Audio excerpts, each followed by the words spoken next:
ஏய், ஒரு உயிர் இன்னொரு உயிரை கொல்றதுல தப்பு இல்ல, அதான் நேச்சர். அதனாலதான் கடவுள் ஒரு உயிர் கொண்டவா இன்னொரு உயிரை படைச்சிருக்கான். கொல்றது தப்புன்னா மாட்டுக்கு கொம்பையும் பாம்புக்கு விஷத்தையும் தேளுக்கு கொடுக்கையும் எது கொடுத்திருக்கான்? ஆனா அந்த கொம்பையும் விஷத்தையும் மனுஷனுக்கு கொடுக்கலையே.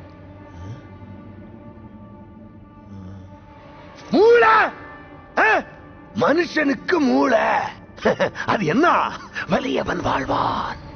வீக்கானவன்களா ஒன்னா சேர்ந்து அவன்களை காப்பாத்திக்கிறதுக்காக கொண்டு வந்ததா சட்டம். மான கொண்டா தண்டனை, ஆட கொண்டா தண்டனை இல்ல. ஏன்? மானு குறைவா இருக்கு, ஆடு அதிகமா இருக்கு. அதிகமா இருக்கிறது ஆட்டோட தப்பா?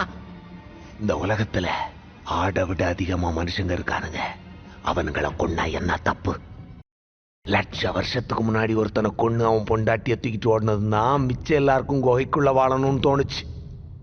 குகைக்குள்ள போய் பிடிச்சதும் கதவை செஞ்சானுங்க, கதவை உடைச்சதும் பூட்டு போட்டானுங்க, பூட்டை உடைச்சதும் அதுக்கு மாறி மாறி ஆளுங்க காவலுக்கு இருந்தானுங்க. அவன்களுக்கு ஒரு தலைவன் உண்டானா. இவ்வளோ நாகரிகத்துக்கு காரணம் என்ன? பயம். அதை கொடுத்தது யாரு? நாங்க. ஆனா எங்களுக்கு பயம்னா என்னன்னே தெரியாது.